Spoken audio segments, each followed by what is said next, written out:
Hello,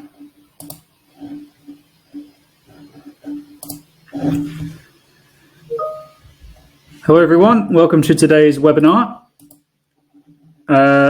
Before we begin, can I just do my usual thing, please, and just check if everyone can see me, hear me, and see my screen? If someone could tell me in the chat, that would be amazing. Thank you very much. And we'll just wait a minute or two for any more people. I think we're a little bit thinner on the ground than normal today because there's so many events on this week, I think.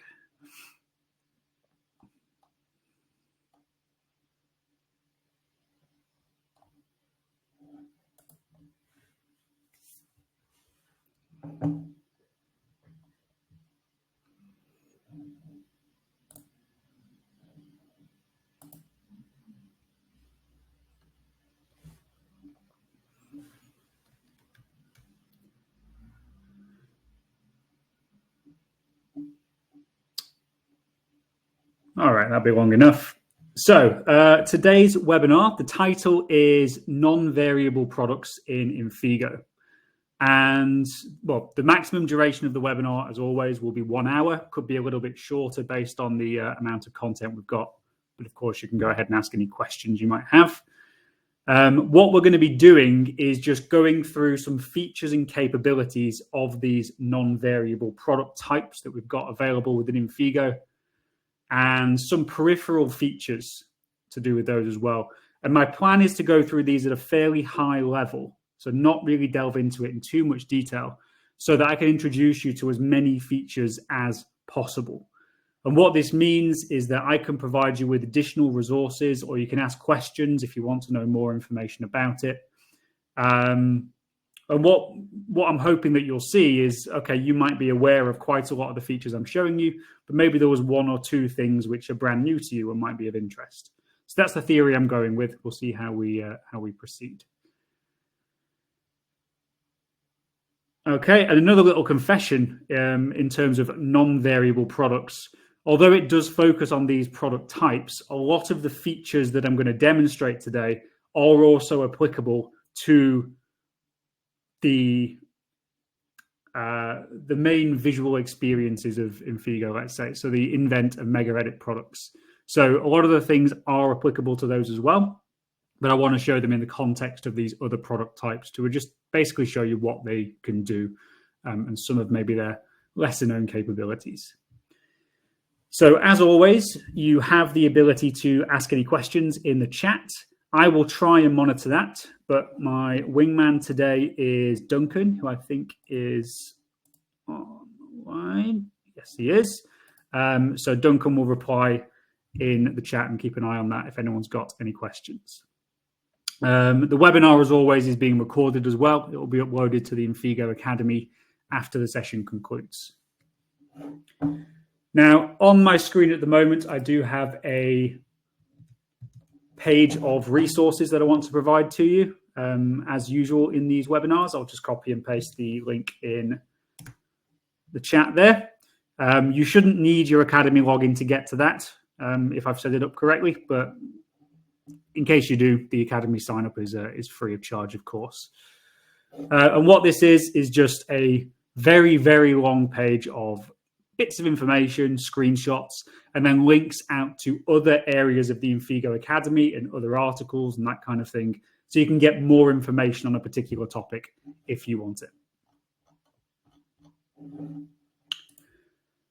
Okay, so let's get started.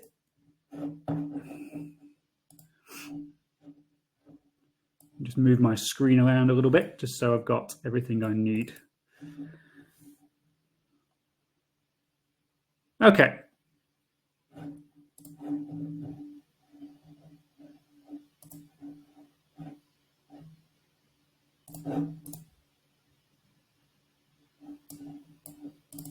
There we go. So what I want to start off with is just a little bit of an overview of the different types of non-variable products that we've got in Infigo. And this is just the sort of primary ones. I've kept these products as simple as I possibly can. I've not added any bells and whistles onto them just because I want you to know what they do fundamentally before we start turning on settings and changing things and whatever else. Now, the first thing to know is how to actually enable products on your platform. This is especially for those people that are brand new to Infigo. So by default, there'll only be a few product types enabled. If you go to your admin area,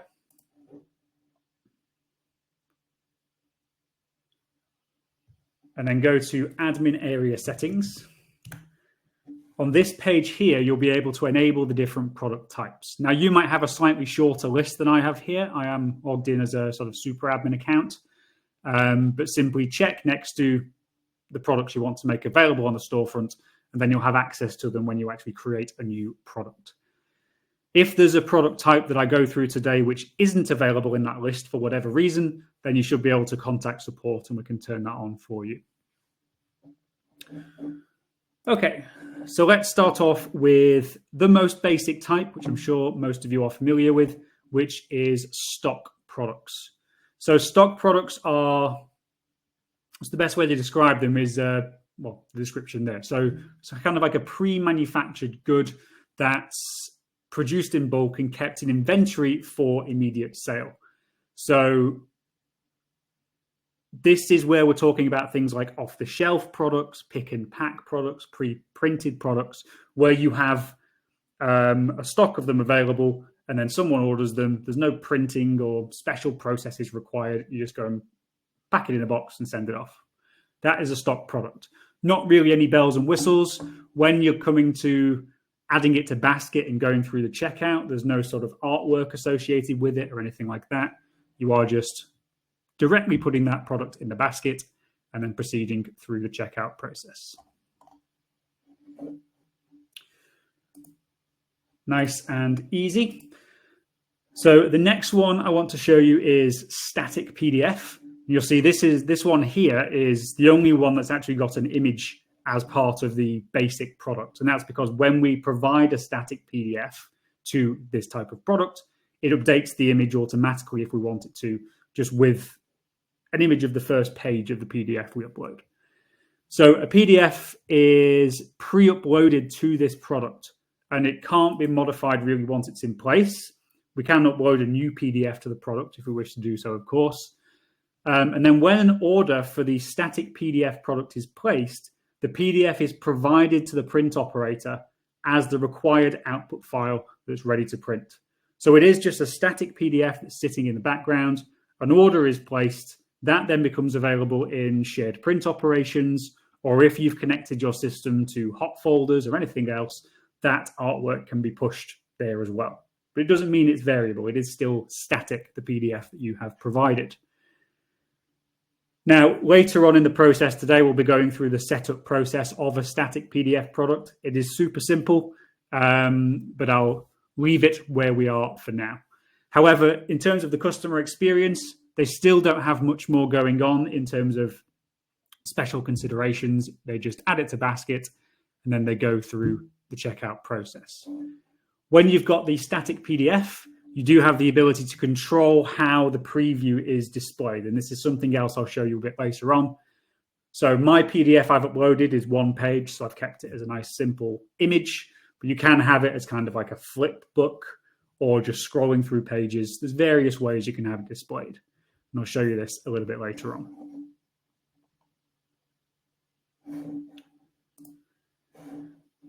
Next is a multi-part product. Now, based on its regular use case, a multi-part product is a bit of a misleading name, in my opinion. So what it's mostly used for is as an upload product. So whilst it does have some more advanced capabilities, which we're not really going to be covering today, the primary purpose of a multi-part product is to use as an upload space. So if you want to provide that your customer with a product they can select, but they need to provide the artwork, they can upload a relevant PDF and then proceed into the basket and through the checkout process. Okay. And then as these uploaded PDFs that the customer has provided are associated with a particular product, they'll have associated pricing, shipping capabilities, and whatever else you've provided. once you proceed through the ordering process, just like any other type of product. And then, of course, once you've gone through the ordering process, that uploaded PDF is then provided to the print operator in our shared print operations, or it can go via hot folders or into the MIS, however you have your system linked up. Now, the multi-part product has a second purpose, which is also for versioning products. So I want to show you a couple of different examples here of a very simple setup. One is my standard multi-part product example. Again, I've kept the example here really, really simple, just to not really add any complexity. The only thing I've done in this case is added a few attributes. And again, attributes we'll cover a little bit later on. The only reason I've done this is that when we now hit the start button, which is a feature of the multi-part product, that will take us to this very recently updated editor at the time we're doing this, of course.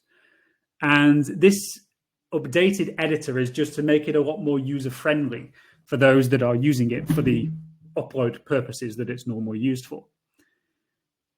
So what you can see is that we've got our attribute selections over on the left-hand side. So it's showing us what we've selected in terms of that product. We've got things such as upload requirements. So if you want to try and control what your customer is able to actually upload and what they should be uploading. And then, of course, you've got an area here to either drag and drop or to select a file. So let me just find something to do a drag and drop in here.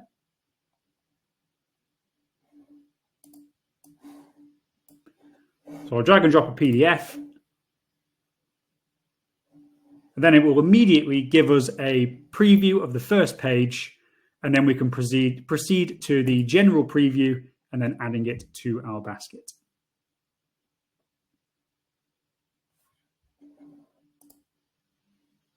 And again, I'll be going through the basic setup of a multi-part product in a few minutes' time.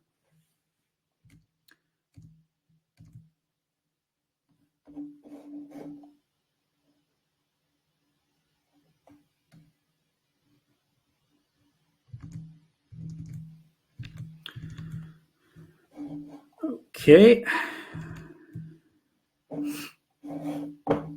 Right. So the next type of product is still the multi-part, but it is the versioned multi-part. So what this basically means is that we can apply, or we can put one product through the ordering process as such, but we can have multiple versions of that product. So this is great. This was mainly developed for the label space. So, but is applicable to other areas, I'm sure.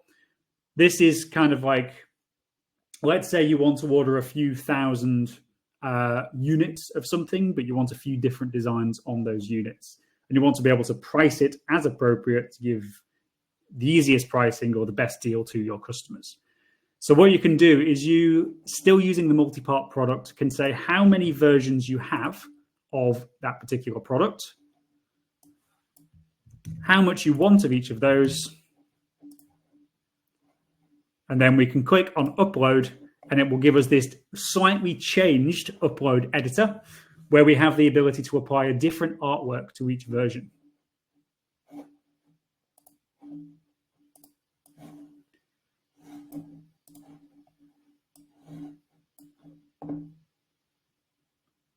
So I'll drag and drop to this one, for example. I can change the quantity if I wish to.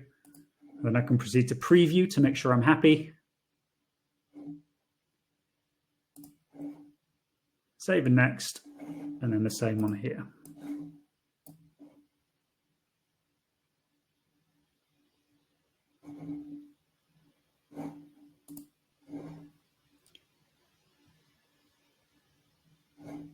Once we've uploaded all of our products in that way, or pieces of artwork, you can see we've got it loaded into our versions here.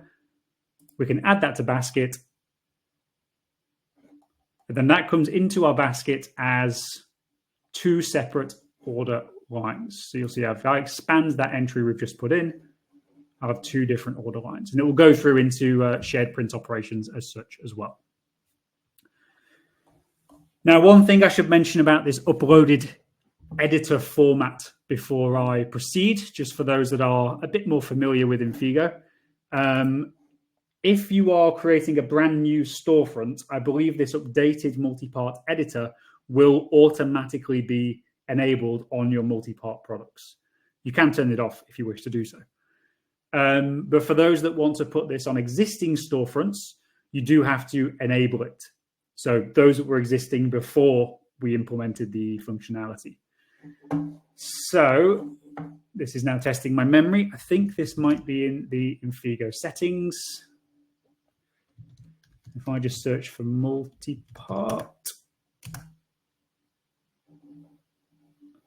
So there's an option here in Infigo settings, which is use new multi-part editor UI.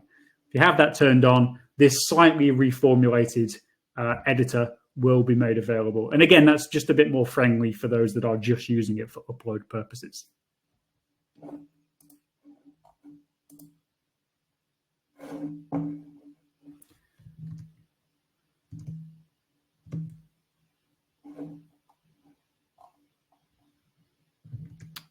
Okay.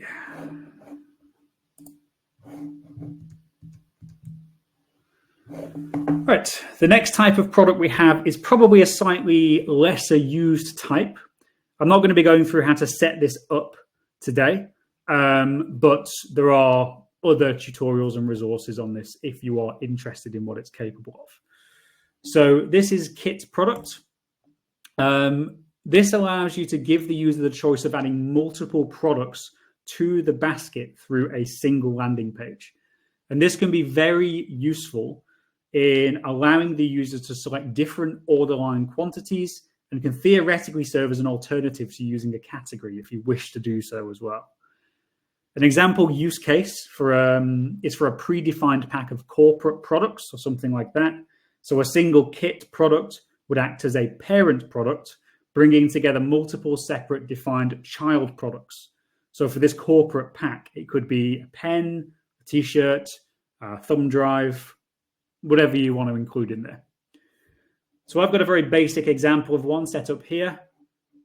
There's a few different bits and types of information that you can have included, such as whether products are mandatory, if you want to allow the quantity to be changed, and if you want to assign names to the kit that you are utilizing.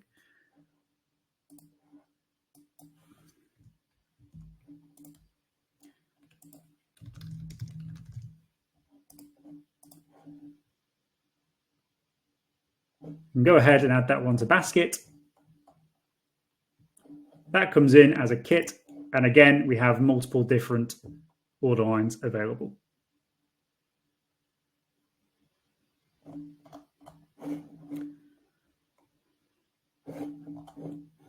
Okay, and then the final product type I want to very briefly run through before we move on to something else is the multi-product custom product, which is a bit of a mouthful. So this is a product which links to various additional child products.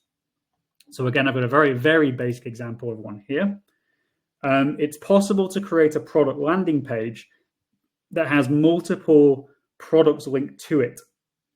So rather than having multiple product pages across a category, you could link several child products to this one parent product. So an example might be if you're trying to sell a poster product or something like that, where you have multiple different sizes available. So in Europe, it might be A1, A2, A3, and so on. But then you would have one of these parent products, which is just the poster itself. And then you'd have buttons available where if someone clicks it, it's that size of poster that gets added to their basket. So again, our incredibly basic example here, no bells and whistles. I've got my one parent product, which is the multi-product custom product. And then I've got that linked to a couple of child products. And if I click either of those, that is the product that gets added to my basket.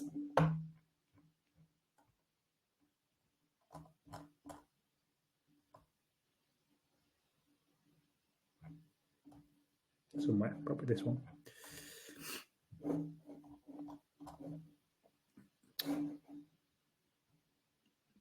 Right.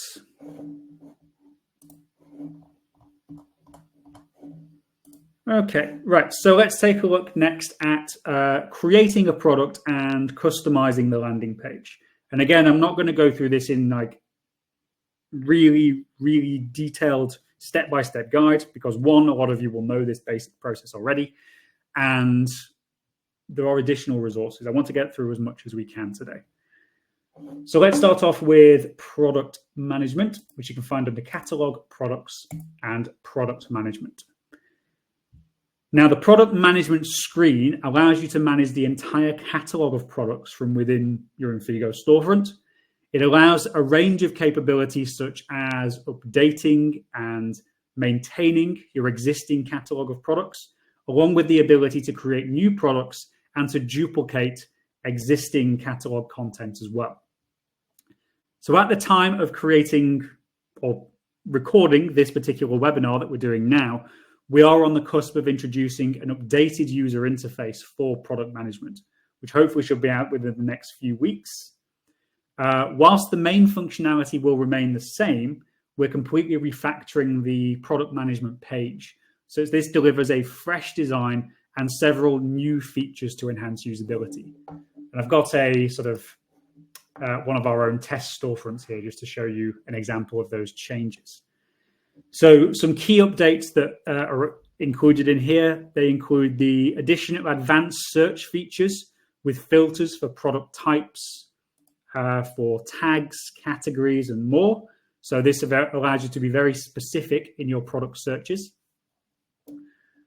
And the user can, when this is released, will be able to perform bulk actions like publishing, unpublishing, deleting, and exporting products in XML or Excel formats. So you'll see on the top right here, a lot of the options we previously had for this have been grouped together. And you'll see each of them has the option to export all found, so everything in your catalog, or to just export selected. So that's just a case of selecting the ones you want and then choosing the relevant action.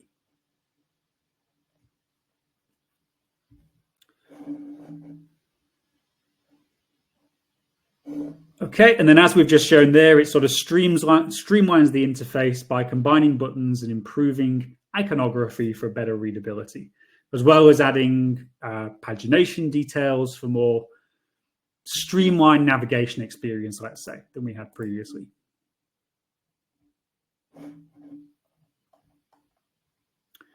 All right.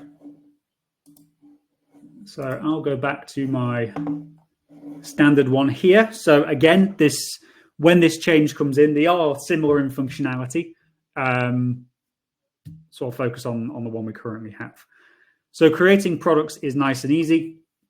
We can click on Add New on the top right of the screen, and then based on what we've got enabled in terms of product type, that will give us the ability to select between those options. Now, the lesser used ones, such as kit products or multi-product custom products, are available in this custom section here. So if you select custom, you'll get the whatever available product types you have enabled available in the dropdown. Simply select the type of product you want, add a name,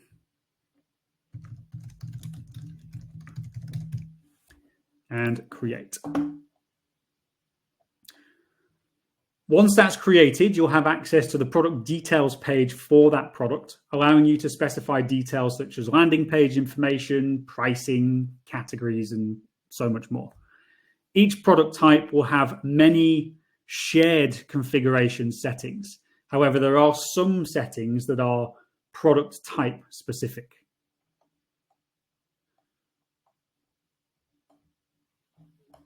Okay, so I very quickly want to just run through some of the commonalities or common inputs and options that you might find on pretty much all of the product types. So this is things such as pricing, landing page content, associated categories, and that kind of thing.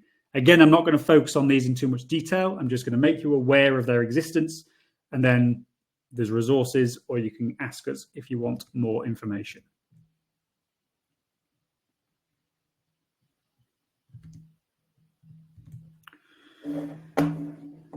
Okay, so first looking at the product info page, this is primarily allowing you to add the details to your product landing page, such as various different descriptions in various different locations. We have got the ability to populate these using our content template functionality, which allows you to make much more visually appealing landing pages without the need for coding skills, essentially. So it's kind of a building block approach. If you go down to the bottom of that info page, there's a few separate product settings on there as well. And these are very user specific. Not everyone will need all of these settings.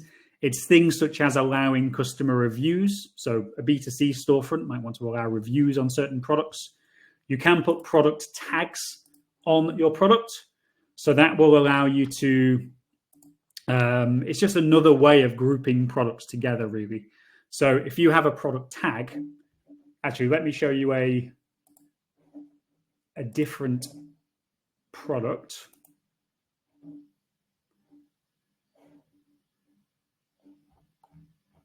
So let's go with this one here. So it says detailed landing page. What I've done with this product, which again, you have access to through those resource pages I gave you, is I've just tried to enable as much as I can. So it's a bit of a mishmash of things. It's a bit of a mess, but it just kind of tries to show you what kind of things you can enable and add to your product landing pages. So we've got descriptions. We've got things like attributes that we'll be covering later, available stock levels, pricing information, reviews. And then what I was just talking about down here is our tags. So this is where we can group different types or different products together in a slightly different way. We give them the same tag, which it's our choice whether we show that or hide that from the user. That will allow you to put them together. So if you click on the tag, it will then show you all of the associated products that are within that tag or have that tag.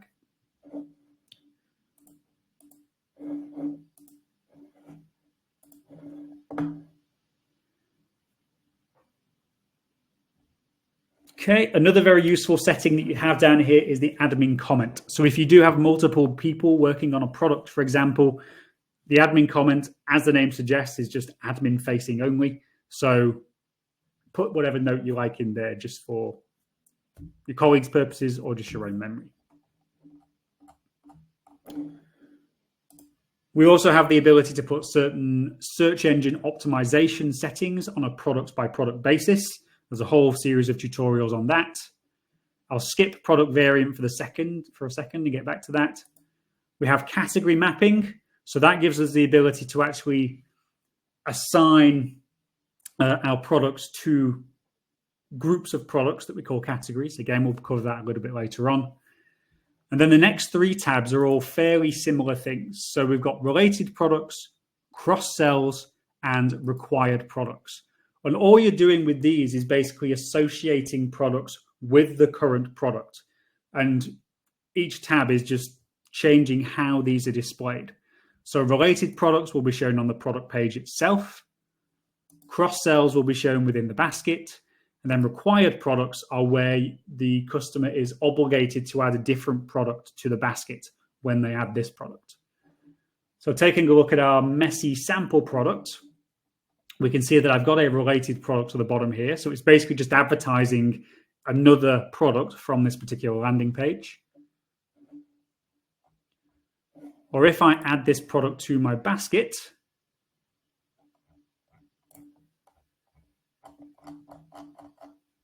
I haven't configured it correctly, unfortunately, but we would see a cross-sell either as a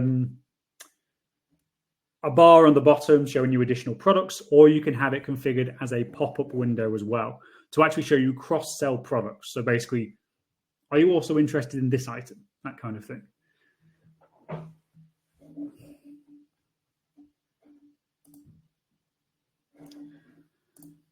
Okay, we have the Pictures tab, which, as the name suggests, allows you to put various images on your product. We have specification attributes. Now, product attributes we'll be covering a little bit later on, and product attributes are kind of choices you're giving to the user. So things like material selection, for example. Specification attributes are more fixed pieces of information. So again, we've got other resources on this, but you've got the ability with specification attributes to sort of put in fixed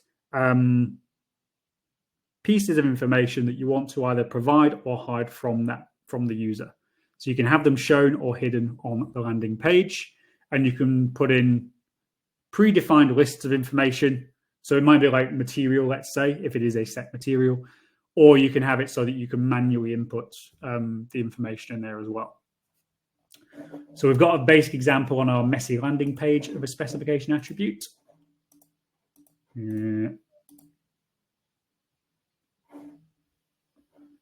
So here, for example, product specifications, and then it's just showing us some specification information that I have assigned to this particular product.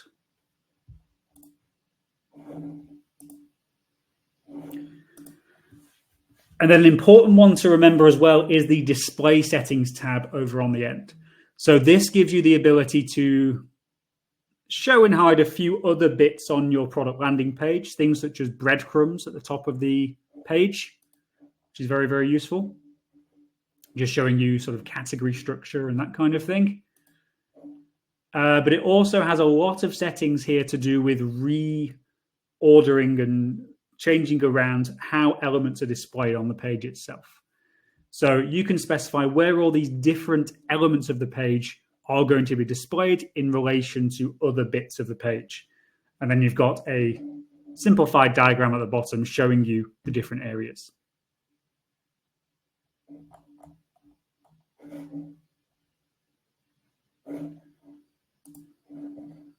Coming back to the product variant, now mostly this is going to be used for pricing information. However, it does have some other capabilities as well. So each product will only have one product variant. And this, I like to think of this as containing more of the technical information for the product. So things like pricing, weight and dimensional information, attribute information, and things like that. So we'll be covering a lot of this as we cover various different parts of the webinar. I do need to keep an eye on the time. Other things you can do in here are things such as specifying whether this is a downloadable product, so whether the customer purchases and then can download the output. You can specify, as I mentioned, weights and dimensional information if you need to utilize that in your shipping calculations. You can specify tax information, inventory tracking. So if you do have a certain inventory of this particular product, you can specify how many you have, how it's tracked. If these can only be purchased in bulk of like 100 or something like that, you can specify that as well.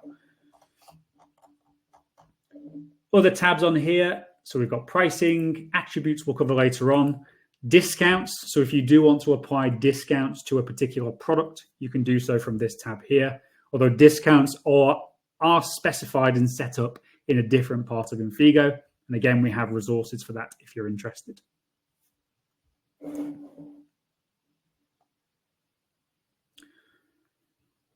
Right. Let me just see how the chat's going on here.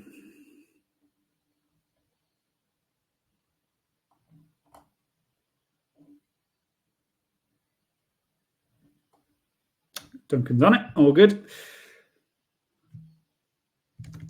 Right, so what I want to do next is just talk about the primary methods of pricing your product. So primarily what I'm looking at here is what I call basic or simple pricing, tiered pricing, and then a little bit of an introduction to pricing scripts. So let's start off with basic pricing, and I've got some very simple example products yet again of these. And again, you can access all of these products if you wish to do so.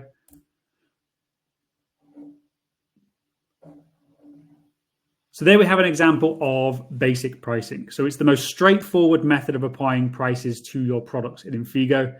In this setup, you manually enter the product price within its product variant settings. So if I go to my product details, I'll go to my product variant, and these pricing bits of information, I'm just specifying on the info tab and then in these options here. So we're looking at price, old price, which is just a bit of information if you want to include it of what the price used to be, of course. And then if you want to do a temporary special price, you can do that as well. And where you can specify a start and an end date if you wish to do so. That will be displayed in that kind of format.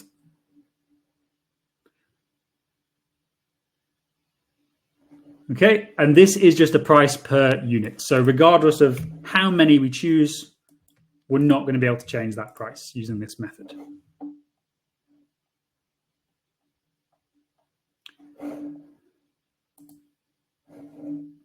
All right, the next one we've got is tiered pricing. Now, tiered pricing enables price adjustments based on the quantity that you've ordered, allowing for volume-based discounts. So this structure encourages larger orders by reducing the price per unit as the quantities increase. So tiered price is again configured in the product variant settings of your product. And you start that process by adding tier pricing records. And these are what you can actually see displayed on the product landing page here.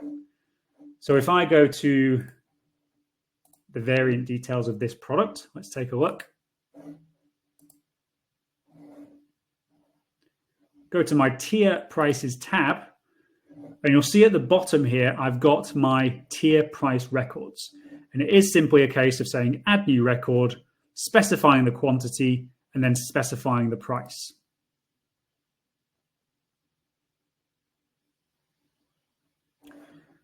Now you will note that the price here is initially as, well, I think it's a unit price it will show you by default, but you can show it as an order line total as well, just by clicking this checkbox.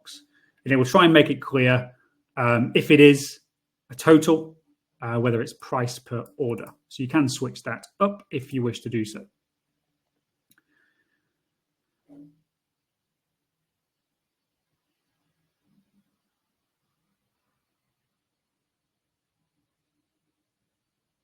Okay.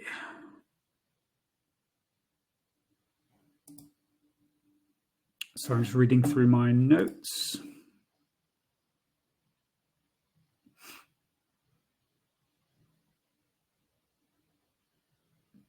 All right, so a few of the benefits and what you can do with tiered pricing, and there's a few different methods of tiered pricing, which I'll try and display in a moment. So quantity-based discounts, as I've mentioned, you can specify different prices based on the number of units that are purchased. Role-based pricing you can do as well. So you can see here, as I've been specifying my records, you can specify a customer role. So if you want to give different pricing structures to different sets of users, you can do that as well. As I've mentioned, you've got display options for showing price per unit and total order price. And you've also got some more advanced configuration as well. And this is actually how it utilizes the pricing tiers that you have specified. So let's start off with those. So what I've got here is my normal explanation at the moment. And I've got a little, hopefully quite useful little spreadsheet just to show us how this is actually utilized. So we've got a few different methods of utilizing the tier pricing that we've specified. We've got normal, and that basically means that whichever bracket of quantity we're sitting in, that dictates the price per unit of the entire order that we're putting through, the entire order line. So for the sake of this example here, we've got 3 tiers. We've got between 1 and 99 is £5 per unit, 100 to 999 is £4 per unit, and 1,000 plus is £3 per unit. So what it means is if we've got anything less than 100, the price is going to be £5 per unit. If we've got anything less than 1,000 and more than 100, it's going to be £4 per unit for the entire thing.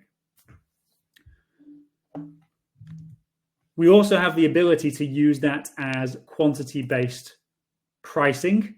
So what that means is that rather than giving people the ability to specify like 36 units, you can leave it to just the quantities that you've specified, and that will instead give people a drop-down list of available things they can choose at an available price. It's just how much flexibility you want to give people. We also have the ability to spread the price amongst all pricing tiers. Now, what that one does is basically means that using the same tiers, if we're looking from 1 to 99, it's going to be £5 per unit. But then any quantity of items above that fall into the next bracket, those items will be at the reduced price. So hopefully that little description there gives in a bit more detail. So it's going to be mixed. It's not just going to be every unit is the same price. And the last option we have there is interpolated price based on tiers. And just to be nice and quick about that, based on the time we've got, what that essentially is doing is we've got our data points, and then it's just putting a line between them. And that's just giving us an ability to sort of select a unit quantity that we want and then get a total order price back. So it's just interpolating it based on the data points that we've input. This is a very simple representation. There is an equation available in the help documentation, which actually shows you in more detail how this is calculated.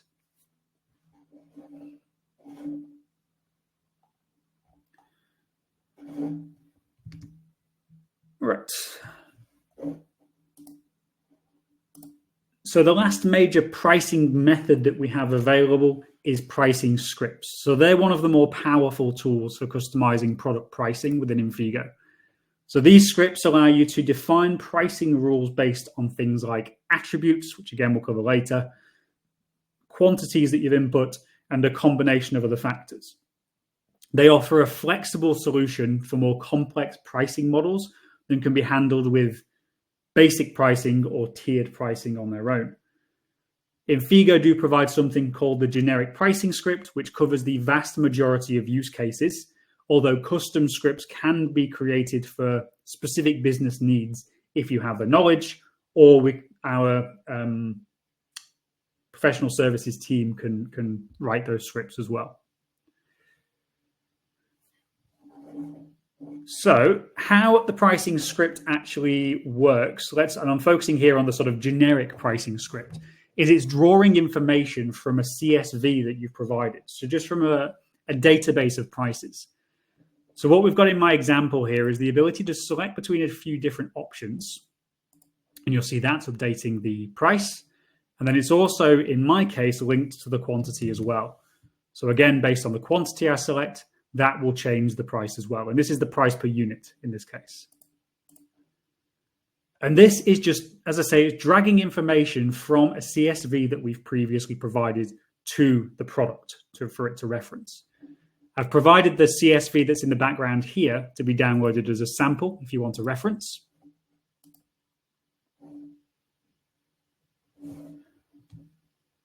And you can see there the simplicity of what we've provided. So I've got the attribute titles, so the options that we're allowing the users to have, and I've got various different quantities, and then all we've got is the associated price. And this is just one example of how we could tailor this pricing script. How those pricing scripts are uploaded, and again, this is a very brief overview. We do have much more detailed resources available. So if I go to the product variant settings of that product again, where we're looking at pricing, all we're making sure is that we have this attach a pricing script selected. And in most of your cases where you haven't got custom scripts, you will just have the ability to select the generic pricing script. And then that has some additional configuration available with it. And this additional configuration is pointing to things like which CSV you want to use, whether you want to include things like quantity or tiered pricing, and all the things you can include in it are in this little sample script configuration at the bottom, and we've got some documentation on it as well. So although it looks kind of confusing, especially if you're not used to scripting. It is quite a straightforward process of including this. And then the actual CSV files themselves, you're not uploading them here, you're just referencing them. Those are uploaded in an area called Global Additional Data. And again, if you've not got access to this area for whatever reason, support can give you a hand. And you're just uploading the CSV files there and then referencing them on the relevant product.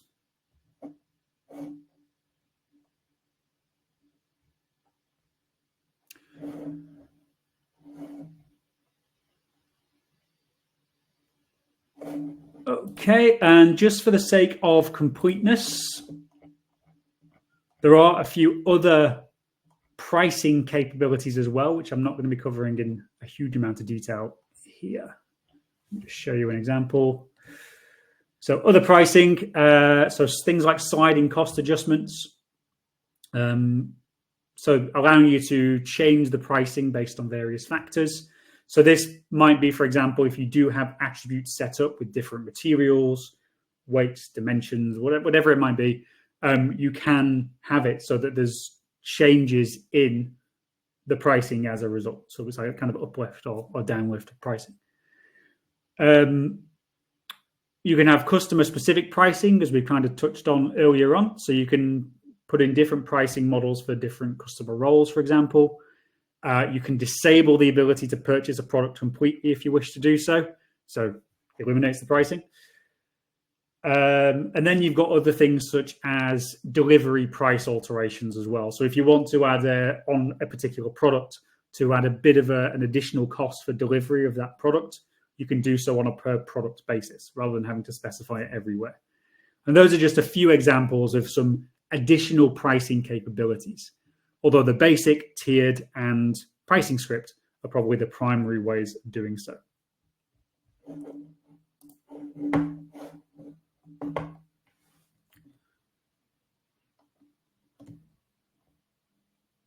Okay, so very, very quickly, I'm going to show the setup of a product group. Now, I'm aware that I'm a bit behind schedule here, so I apologize if I run over a little bit. I was completely unaware of how long this would actually take to go through. So product groups, not to be confused with categories. Product groups are a means of combining many of the product variant settings for similar products. So we've looked at a lot of the product variant settings here, things like pricing and weights and dimensions and attributes. What the product group allows you to do is to group all of those together. So you only have to modify them in one place rather than modify them on every single product. So let's look at an example. Let's say you have several leaflet products. So they may share many elements such as the same pricing structure, the same stock options, size options, things like that. And instead of having to price all of those individually, a product group can be utilized to control those elements of the product from one single place. So product group, I think I did set one up on this example storefront. So product group example, if I go in there, you can create one just as easily as that. And you'll notice, if you are familiar with the product variant page in Infigo, this is very, very similar. So we've still got a lot of the same options, such as pricing options, weight options, attribute tabs, tier pricing tabs. But what it means is that if we control them from here, they'll no longer be individually controlled from their associated products. And we have a tab here, which is to allow us to define which products are in that particular product group. So if I go and have a look at one of those, so I'm going to dig out one of the products that we've got within one of those product groups. You can see the functionality is exactly the same in that the customer won't see anything different. But if we go to the product variant settings of that individual product, a lot of those settings will no longer be available because they're being controlled by the product group.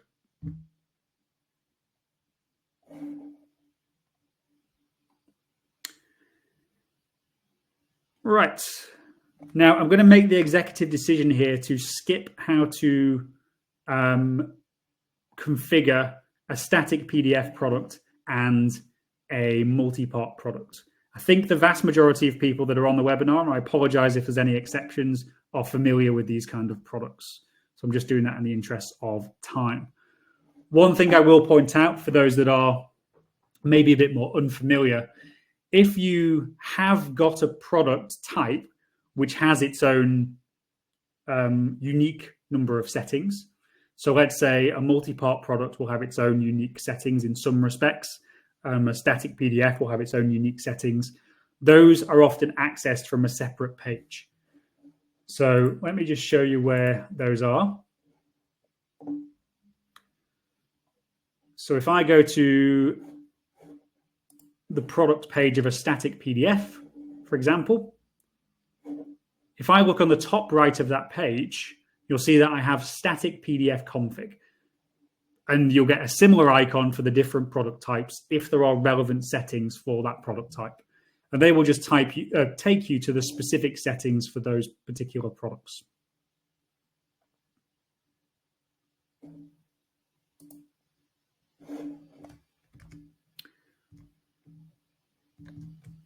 Okay.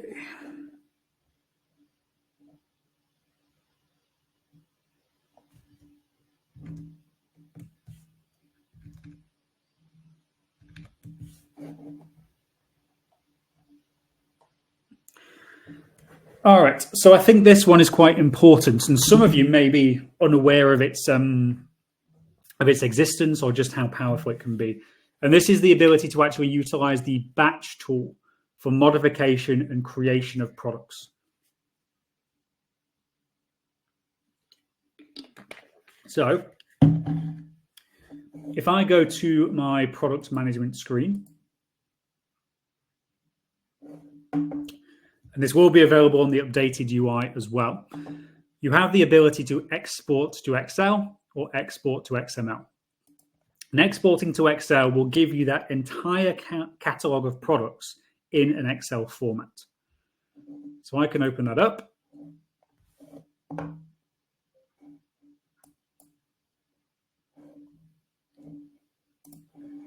you'll see there that it's an incredibly large number of rows, or columns rather, on this particular spreadsheet that's exported, because this is essentially giving you as many options as it can for things that are specified on that product. So a lot of the things that we very briefly touched on during this chaotic webinar is going to be somewhere in this database. And what it means is that you can mass update or mass create products without having to sort of manually create every single one. So updating a product is nice and easy, as long as you leave the product ID intact, because that's the unique identifier for a particular product. You can just change whatever other of these details you like. If you want to create new products using this tool, you don't have to have all the existing products in there as well, by the way. You can delete any lines of things you're not going to be changing just for, let's say, sanity checking purposes. If you don't want to touch any particular products, you can remove all the lines pertaining to those products. If you want to create new products, you just add the information to a new line. Just leave the product ID empty, because that will be assigned when the product is actually created in Infigo. Now, many of you probably know that. What you may not know is that you do have the ability to add some other columns to the end here as well. Now, unfortunately, I don't have a sort of setup example of this, but it is generally columns that allow you to assign separately created resources to the product. So things such as product attributes, you can assign those. And then the main other things are uploaded files that you want to assign. So the same way in which we uploaded that CSV to global additional data, there's an area in your Infigo platform, which again, you might need to be separately enabled, which is called upload folders. And in those upload folders, you can upload files and then reference them from this particular thing here. And what that means is that you can upload product images, you can upload static PDFs, you can upload indent, MEX files if you want to as well, and a couple of other things en masse without having to do them all independently, just by having them available somewhere in Infigo in those upload folders, putting the reference in a separate column here. And the details of what the column headers need to be is in other documentation we have. And then it will put 2 and 2 together, and it will create or update those products with those resources as part of it.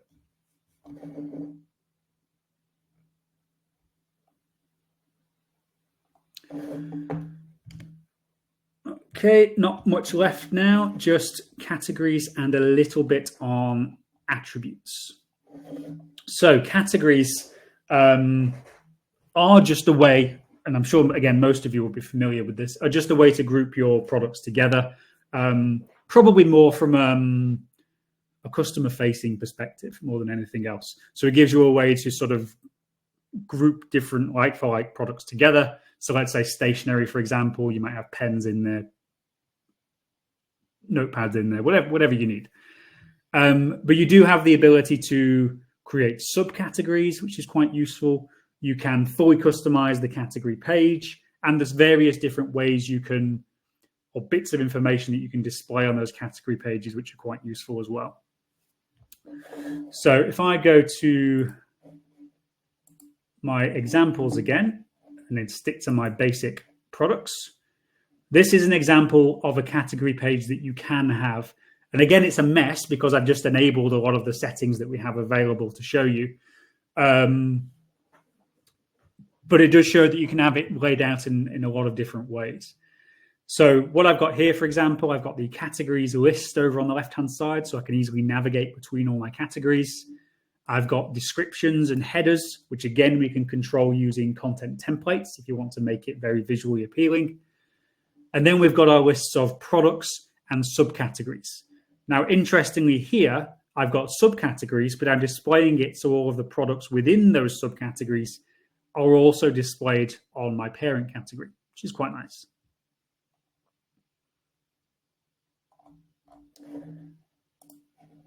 If I go to the specification of that category, we get to this through the Manage Categories screen. Create a category, and then, to be honest, it appears in much the similar way as you would have seen the specification of the product landing page. All we're doing is specifying details of the category, such as an image, some descriptions, whether or not it's published, that kind of thing. Another useful setting on here is the ability to specify a parent category. That's how we can create subcategory structures. So we're specifying the category that's the next level up in the chain. You can do SEO. This tab allows you to assign which products are within the category. You've got discounts, which, as with a product, can be assigned to a category as well. And then you've got various display settings, again, as we saw with the product, controlling various different things. Some examples of things you control in here are the page size. So if you want a certain amount of products shown on the category page by default, if you want breadcrumbs showing, if you want the subcategories to be showing, if you want the category navigation to be showing, all those are kind of available within the display settings.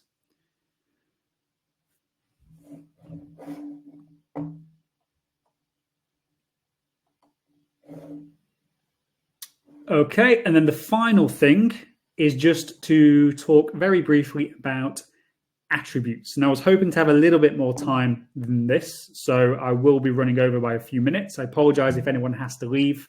There will be a recording, as I mentioned, if you're not familiar with attributes. So let me just go to one of my example products again.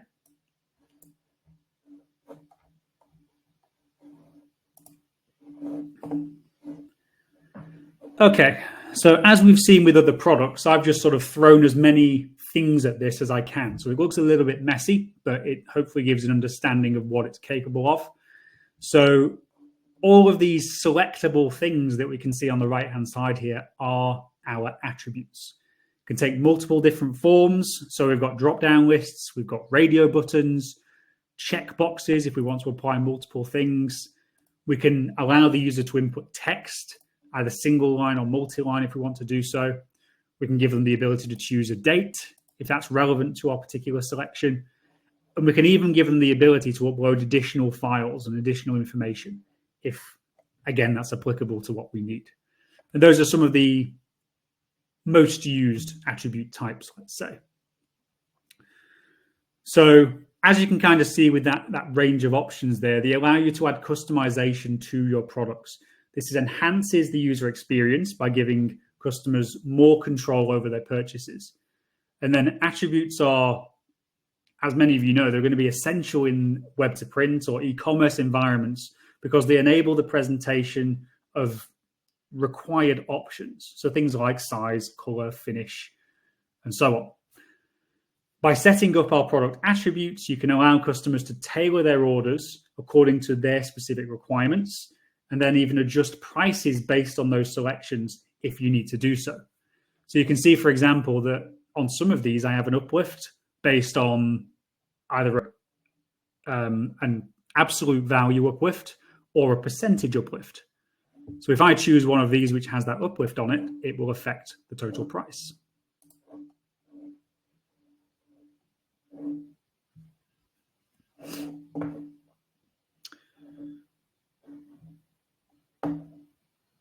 Okay, now setting up attributes is, again, we have loads of resources for this. If you are not massively familiar, this is just going to be a general overview. So if we go to the product attributes area, that gives us a list of all of the attributes that we've created. Now, it's important to remember that attributes themselves are created once, but then can be assigned to multiple different products. You're not just sort of creating them on a per product basis if you don't want to. So we go to attributes, product attributes, where we can create the attribute we want to use. And then we've got the choice to either directly assign them to a product, or we can go to product attribute values, where we can actually predefine some values. So let's say, for example, we've got a drop-down list, and this drop-down list is of regularly used entries or options. Let's say such as clothing sizes, small, medium, and large. You could predefine some values for that attribute so that whenever you assign the attribute to a product, those options are already available. You don't have to do this. You can create them on a product basis when you assign them, if you wish to do so. To assign attributes to products is nice and easy. So if we go back to the product variant settings, go to the attributes tab, and then it's just a case of add new record, choosing the attribute that we want to utilize, selecting the control type that we want to create. So whether it's text box, checkboxes, whatever it may be. And then if relevant, we can also add these additional values to it as well. So predefine whether it's got some things to select in the radio buttons or the drop-down box, for example.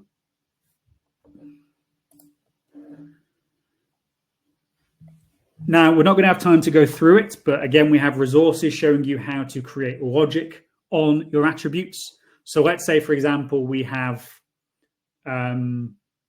small selected, but then when we've got small selected, it means we've only got 2 out of 3 colors available.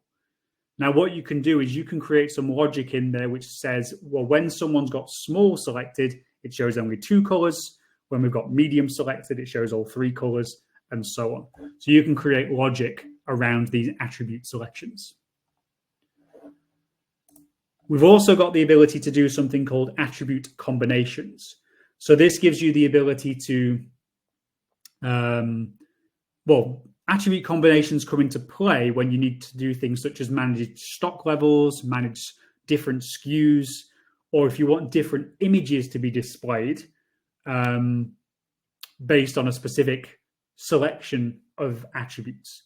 So this is particularly useful in situations where each combination of attributes requires its own inventory or has its own SKU. So for example, let's say we've got a t-shirt available in red and blue, and that comes in small, medium, and large. Each color and size combination might have different stock levels, and some colors and some sizes might be more expensive, for example. You can also associate different product images with these different combinations. So by utilizing attributes, and let me show you an example of this. So I've gone on the attribute combination tab. Here I've specified 3 combinations, but you can have as many as you like, and you can import them from a CSV as well to make it easier. If I go on edit on one of those, you can see the kind of options that I have available. So I have the ability to choose a specific stock quantity that I have in for that particular combination. So let's say a large blue t-shirt. We can say whether or not they allow back orders, what the SKU is for that particular product combination. And we've also got the ability to specify separate images for that as well. And that will all be taken into consideration in the background. It doesn't necessarily need to be shown to the customer if you don't want to. So by utilizing product attributes and attribute combinations, you can create an engaging and dynamic storefront experience that caters to that specific customer's customization needs, and still gives you really precise control over things like